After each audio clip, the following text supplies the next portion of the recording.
You're listening to the Monocle Daily, first broadcast on the 24th of July, 2026 on Monocle Radio. The UK's new Prime Minister names his favourite album. You'll never guess which city the band who made it come from.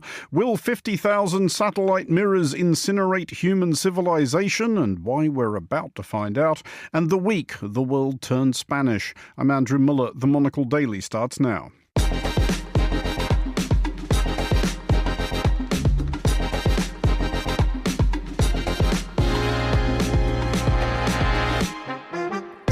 Hello and welcome to the Monocle Daily, coming to you from our studios here at Midori House in London. I'm Andrew Mueller. Rob Bound will be here for the weekly daily quiz. We'll find out more about the prospect of permanent daylight beamed from space, and we'll have our weekly wrap-up of what we've learned. Stay tuned, all that and more coming up right here on the Monocle Daily.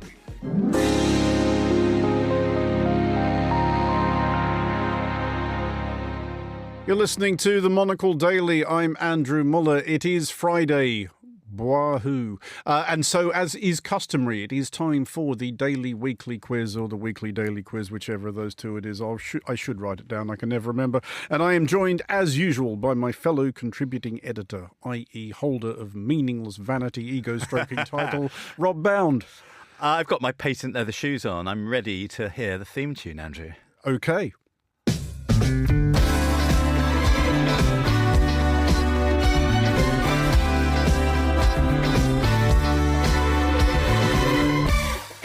I always think it's about to turn into some sort of Robbie Williams song. It has rock DJ vibes. It does, actually. Somewhat. I believe you've actually got a songwriting credit on that. You sort of play third triangle, like Andrew Oldham of yore. You're gonna take it to the bank, aren't you? I'm absolutely coining it on the PRS front from the triangle. So, Rob, it is once again time for the quiz, and for listeners who may be unfamiliar with the format, we ask each other three questions in turn, at the end of which I win. Except last week, where it was an honourable draw. It was a draw. You've been trouncing me this series, so I was pleased to pull myself out of the quicksand last week. Somewhat.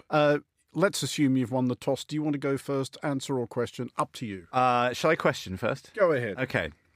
Question one, Andrew. Benito Antonio Martinez Ocasio rounded off a pretty successful tour this week. Who is he? Is he A, the real name of a big global pop star who performs under a stage name? B, a triple Michelin-starred Mexican chef who's been taking his taco-verse Guerra Mundial to some of the world's fanciest kitchens? C, the well-travelled Argentinian football fan who's been on a hearts and minds persuading tour of bars and venues across the three host nations of the just-finished World Cup to say sorry for Argentina's cynical style of play? Or D, a distant cousin of the US politician Alexandria Ocasio-Cortez, he's written a book about growing up with her in an attempt to boost her election chances and his own coffers. Which of those is Benito Antonio Martinez Ocasio? I'm ruling out C, because the idea of an Argentinian football fan apologising for everything, obviously completely inadmissible.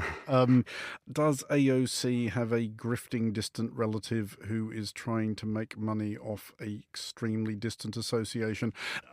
Given that they don't actually share a surname, that strikes me. It's sort of Trump territory. It is. It's a bit. I mean, I do have, now that I think of it, cousins with whom I don't share a surname, but I'm saying no. I'm saying no to that. That leaves me with a global superstar and a Mexican chef. Yes. The chef on tour with his tortillas sounds like a Rob Boundism. The taco versus Guerra Mundial is a Rob Boundism if ever I heard one. So I'm saying A. If it's any consolation, and it is doubtless none, I have literally no idea who it is. That makes it even worse. I wish you knew who he was. Is it Bad Bunny? It is Bad Bunny. Then I do know who it is. Bad Bunny, and he's just finished an 8-month tour, a world tour, taking in 22 cities on 4 continents. Which continent didn't he play in? Antarctica. The United States of America. Because he didn't want his fans to get abducted by ICE. Anyway, here is a little slice of Bad Bunny performing at the halftime show of the Super Bowl. ¡Ahora sí! De cuando te tuve, debí darte más besos y abrazos. Ojalá I do remember that, and I will say why it is unlikely I would ever volunteer my own time to spend much of it listening to Bad Bunny's works, not really my kind of thing, and so forth. I thought that halftime show was fantastic, and it was one of those things that for the curious who don't know much about Puerto Rico, as indeed I don't, if you then read through some of the commentary on the halftime show and learnt what all the references were to, it was like a instant history of an entire country. Me too. That's exactly what I thought. He's not really my cup of tea, but I thought it was amazing. Well, I start with a musical question as well. Because, Rob, as you may have read, the United Kingdom has a new Prime Minister, and a few weeks back, Andy Burnham, for it is he, was challenged by process of elimination to name his favourite album. Among the also-rans were The Queen is Dead by The Smiths, Definitely Maybe by Oasis, Unknown Pleasures by Joy Division, Power, Corruption and Lies by New Order. Does anyone know if he has any connection to Manchester? He's very quiet on that front. And Rum, Sodomy and the Lash by The Pogues, by way of a non-Mancunian, non-Northern outlier. But what was the winner? Was it A, The Stone Roses by The Stone Roses? Was it B, Singles Going Steady by Buzzcocks? Was it C, This Nation's Saving Grace by The Fall? Or was it D, Beer and Sex and Chips and Gravy by the Mac Lads? Well, I would have chosen the New Order one if I had to guess from I thought the former were more likely than the latter, because the latter contained three quite abstruse records by the everyman's taste. The only one that isn't is the Stone Roses record. I think it would. Buzzcocks absolutely brilliant. I can't quite see Burnham rocking out to that at Cambridge University.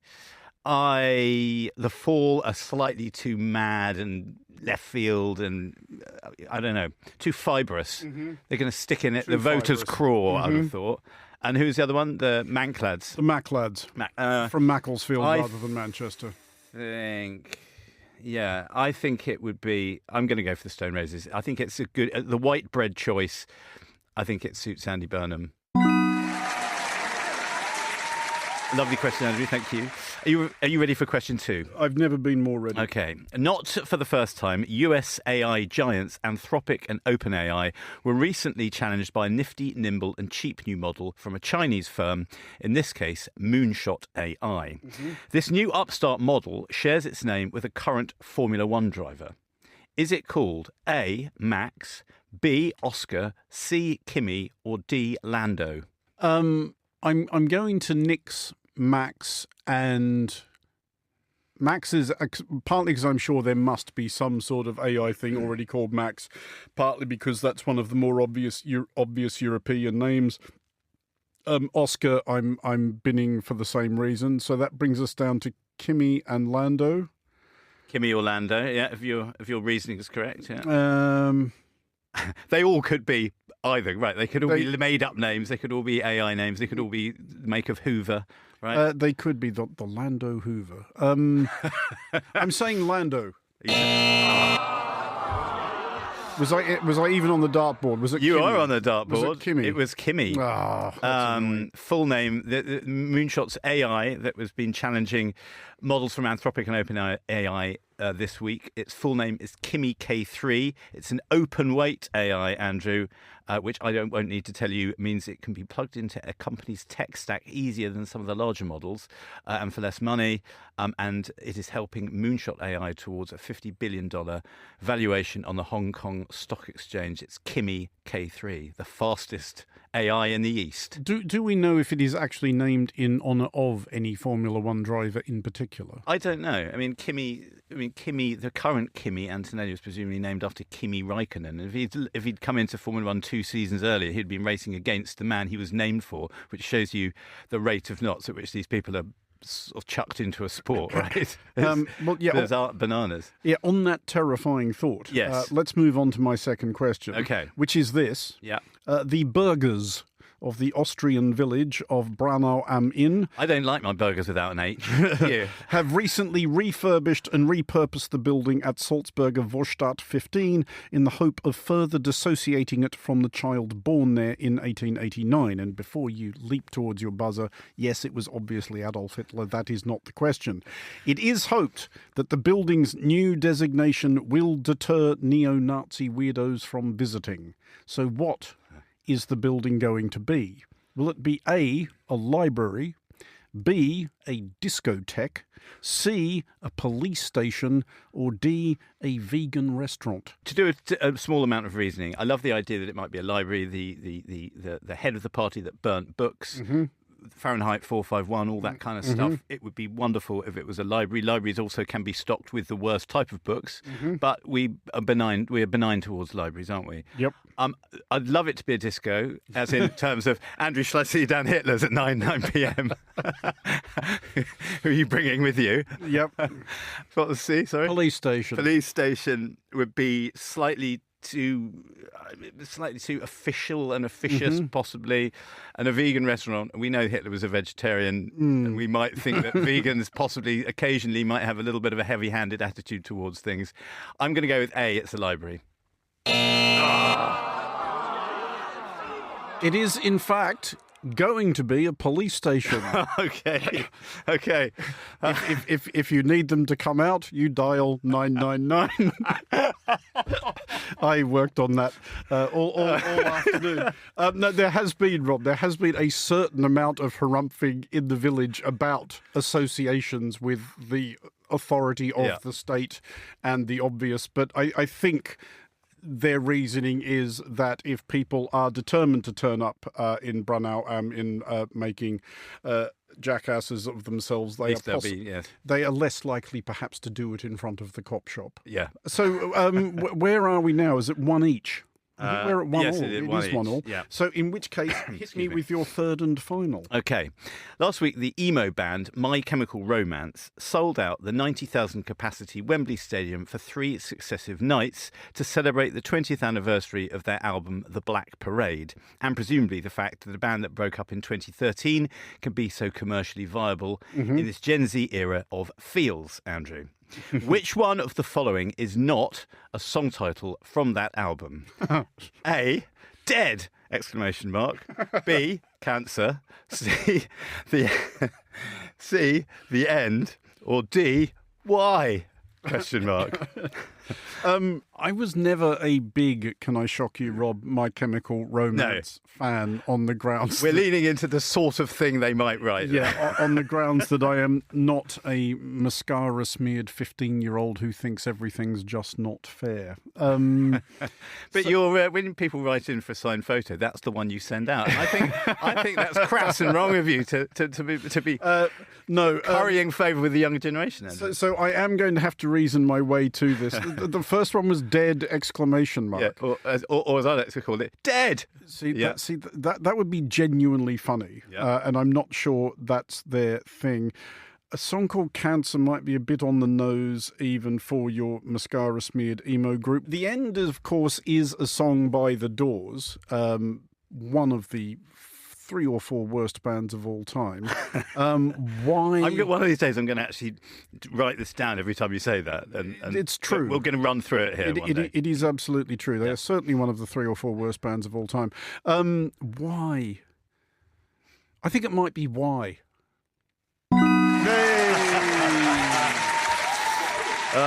Why being the sort of thing I can imagine one of their fans being told by their parents when they've been told they can't go to school dressed like that, etc. Yes. Etc. I'm assuming it's Why pronounced Why. Yeah, exactly. It's Why is the one that I made up. Do you want to hear a bit of Dead?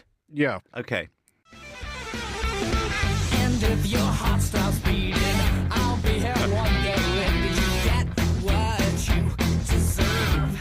The ending of your life, and if you get to heaven... That's enough of that. Sounds a lot more Green Day-ish than I imagined. It does. It's actually quite upbeat. Not too bad, is it? Yeah. It's a bit more like The Offspring and less like, Yeah. Okay. I don't know how representative of the rest of the album that is, and No. frankly may never find out. Who knows? Who knows? That gives me... I can't lose from here. Okay, it's 2-1 to you. So that's good. So the final question for you to get on par, Rob, is: to the voluble and altogether understandable unhappiness of many of their colleagues, what are more and more Japanese companies encouraging men to do at work in order to maintain a relaxed demeanour during the summer months? Is it A, kendo, B, wear shorts, C, wear T-shirts, or D, wear sandals? I feel like I've read this somewhere. I'm going to opt out of kendo. I don't think that's very relaxing, unless you kind of feel like it's a stress-busting sport. That was my thing. Yeah. But I think the outfit is stress-inducing. Sandals, I can't imagine.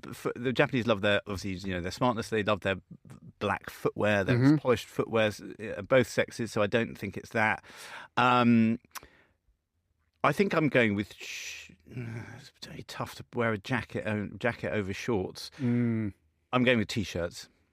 It's shorts, isn't it? It's shorts. I knew it. I thought I'd read it somewhere. It is shorts. Tokyo's governor, Yuriko Koike, introduced what she calls Tokyo Cool Biz, who sound like they might have opened for My Chemical Romance, encouraging summer attire at work. But not everyone is happy about this, especially female colleagues who are often still expected to wear tights and have also begun complaining of sunihara, which is discomfort at witnessing colleagues' leg hair. Oh, well, that's another one to write down, isn't it? Exactly. Where are you on this, Rob? Because I know Sunihara? there has been discourse about this on Monocle Radio, about the propriety of men wearing shorts in the office. As you will be aware, Rob, who I wish to assure listeners is decently trousered, we do have colleagues. Yeah. Who will insist on turning up wearing shorts. I think when it's extremely hot, like when we were in our 35s, I think I came in a pair of shorts. But I generally would argue against it. Quite right, too. Because I don't like to put the fear of sunihara into people. We're not monsters. Rob Bound, thank you for joining us. Thank you.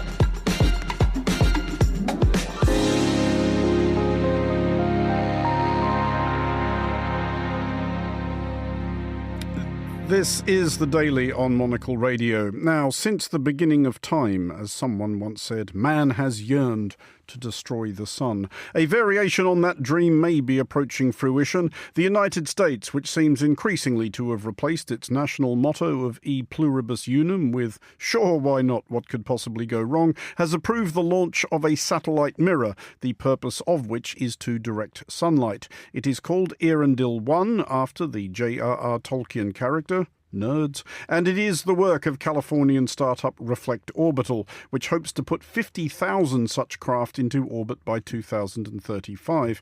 The idea is to provide constant sunlight to solar power panels and perhaps facilitate construction projects and rescue operations. Among those aghast are astronomers and enjoyers of a decent night's sleep.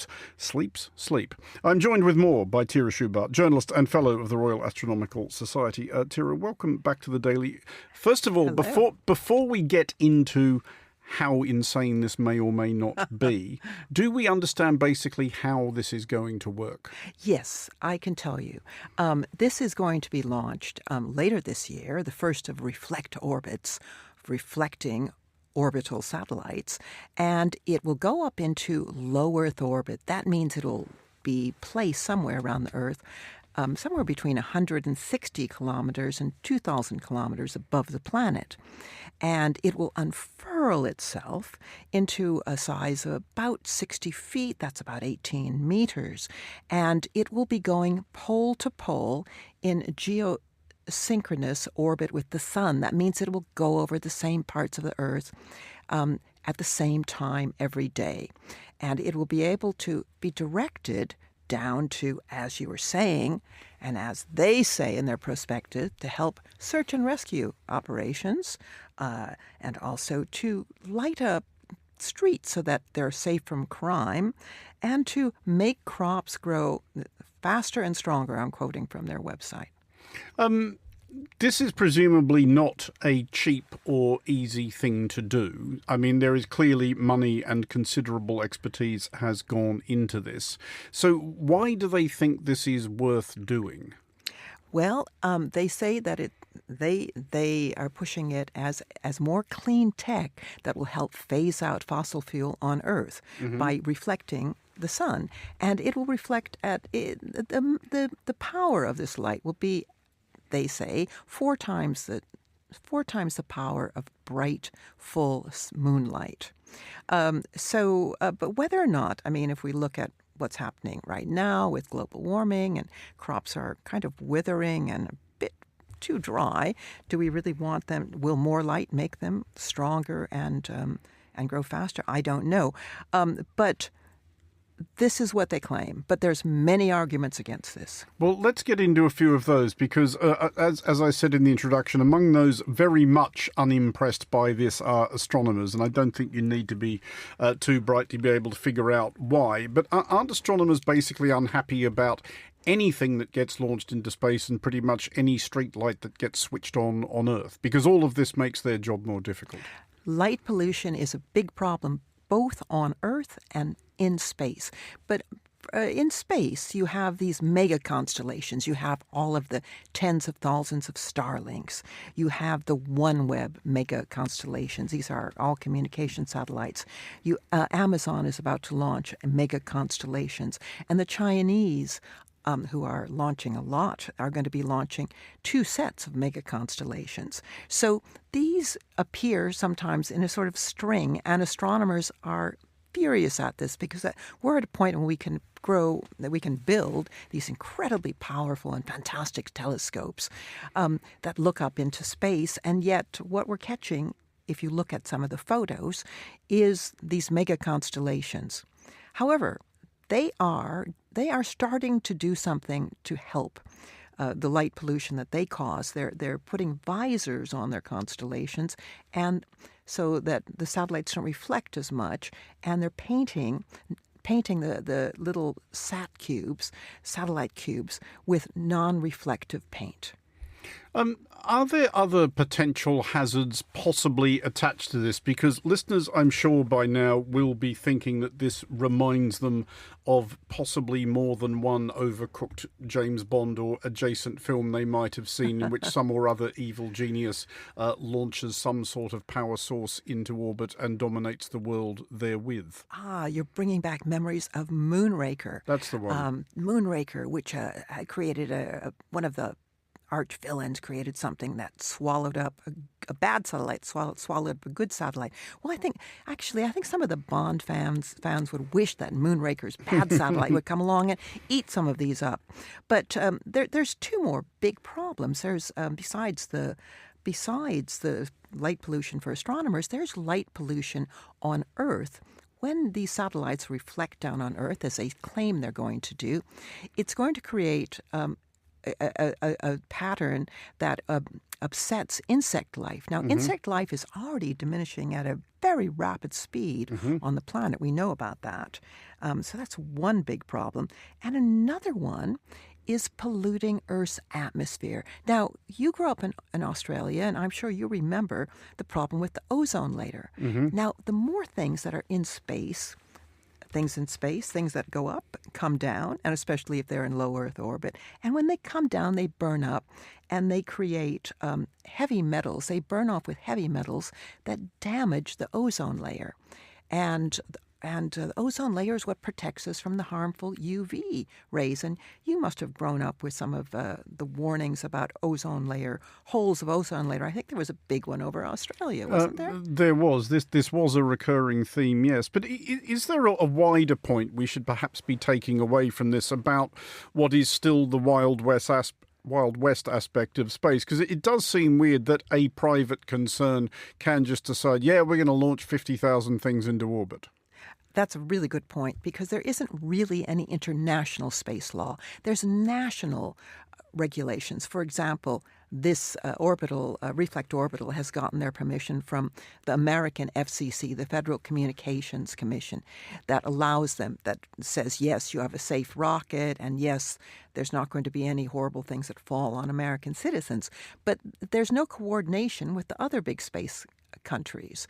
There's several dozen that launch satellites regularly. The Chinese are big launchers of satellites. The European Space Agency is another one, Russia to a certain extent. So there's really no coordination between the different space powers in the world, and this is a big problem. There's no real effective space law. So do we know how soon or otherwise we will find out if this thing is going to work, or perhaps be the beginning of the end of human civilization as we know it? Well, I think there's other candidates that may speed on the end of civilization or that are more worrying. Reflect Orbit is a commercial company, and they are a startup, and they have been pulling together seed money for the last couple of years. They're fairly young, and unless this has a successful commercial aspect, are they going to get investors? I don't know. I mean, do we actually need more sunlight? I say having cycled through the late afternoon sun, which was pretty warm today. Tira Shubart, thank you for joining us. You're listening to the Monocle Daily. I'm Andrew Mueller. And finally, on today's show, our regular attempt to assess how much the wiser we are when measured against 7 days ago. We learned this week that we are all, with the exception of our Argentinian listeners who may prefer to skip the opening stanzas of this week's monologue, Spanish. Olé! We learned this from the obligation to pick a side in last Sunday's World Cup final between a Spanish team who, while no great giddy joy to watch, could probably be presented to mothers and maiden aunts without fear of upset, and an Argentinian one who appeared not to have apprehended that football hooligans are supposed to be in the stands rather than on the pitch. As they celebrate, there is a little bit of afters in the middle of the pitch. There are substitutes fighting. Paredes is laying punches in the middle of the pitch. It's seriously kicking off. Though we had learned earlier in the tournament that, even after winning a semi-final, Argentina was still able to find a way to present as sore losers. But this is what has really riled many England fans. A banner unfurled by the Argentinian players saying the Falkland Islands or the Malvinas were theirs. Still, give or take the black writing, the flag was the same colour as the one they eventually hoisted over Port Stanley back in 1982. Hey, they lowered the tone first, am I right? I think so. Anyway, we learned that Spain were world champions. Olé! All right, settle down. But we learned that even in this, their moment of triumph, Spain were not going to get the spotlight entirely to themselves. The FIFA World Cup final in New Jersey this morning when he presented the trophy to Spain, but then refused to get out of the picture until the FIFA boss finally almost had to manhandle him out of the shot. Using your skill and judgment, guess to whom the bemused newscaster is referring. Oh, no. Oh, yes.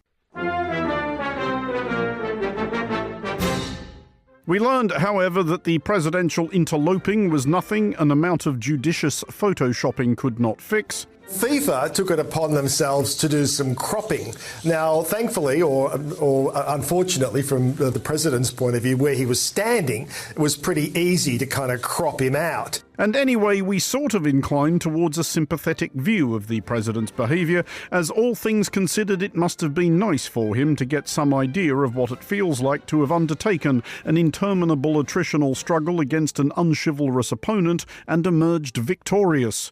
Because...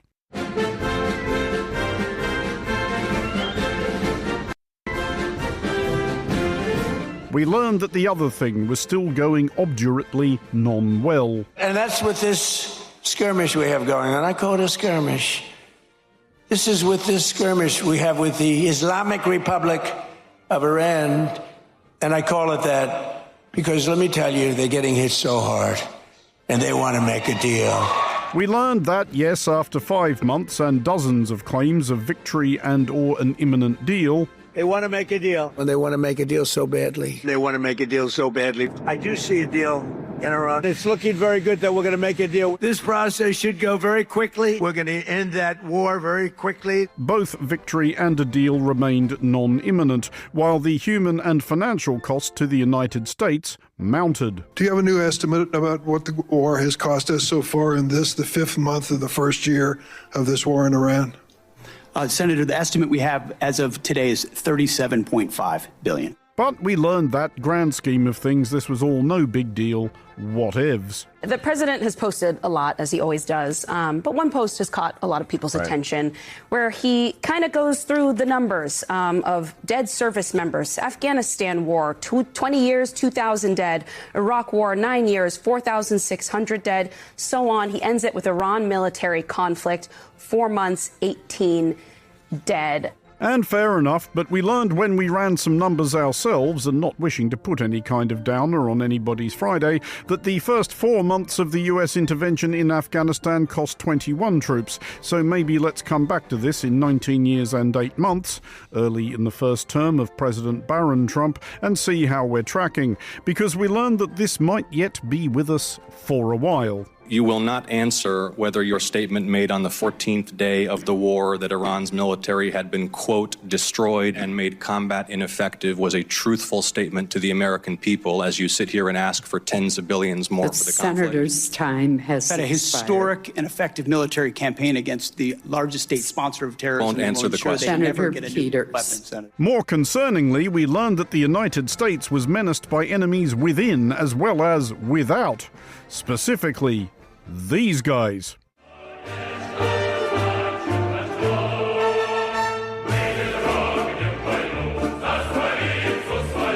You betcha. We learned further of the dastardly plans hatched by America's communists in whichever phone booth they currently convene their annual National People's Congress, and of the disaster that awaits America once the Scarlet Standard is raised over the White House, the statue in the Lincoln Memorial is replaced with one of Lenin, and the reflecting pool in front of it runs red with the blood of landlords and bureaucrats, assuming the Bolsheviks can get it resurfaced. It's squalor.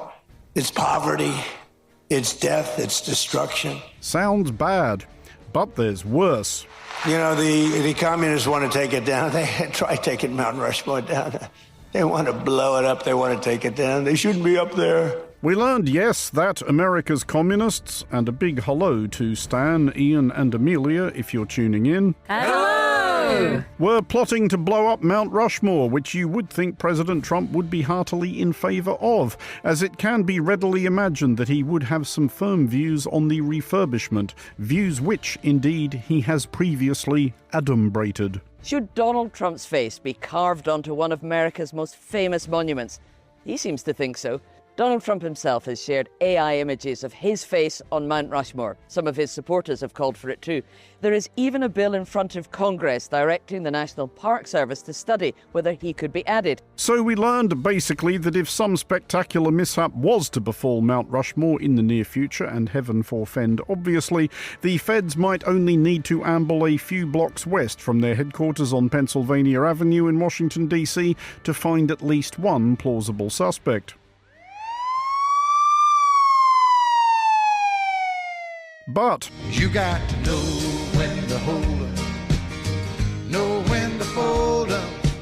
we learned that even amid geopolitical chaos abroad and general brouhaha at home, one enterprising American had found a way to profitably leverage the peculiarities of the present situation and indeed administration. Sources telling us that Trump's longtime teleprompter operator is accused of using inside knowledge to cash in on prediction markets, allegedly making more than $100,000 by betting on what the president would or would not say. Though we learned, of course, that this White House would simply not tolerate this caliber of barefaced grift from anyone holding a position of public trust. The White House has extremely strict ethical guidelines with respect to issues like this. How is the office irony meter holding up just now?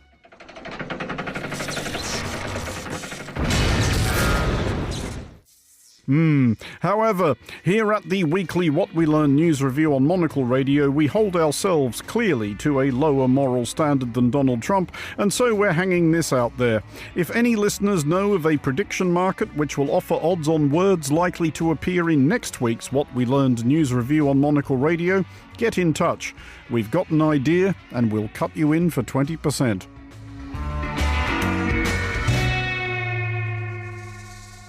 And that is all for this edition of the Monocle Daily. Thanks to our guests today, Rob Bound and Tira Shubart. Today's show was produced by Christy O'Grady and researched by Kaylee Martin. Our sound engineer was Steph Chungu. I'm Andrew Mueller here in London. The Daily is back at the same time on Monday. Thanks for listening and have a great weekend.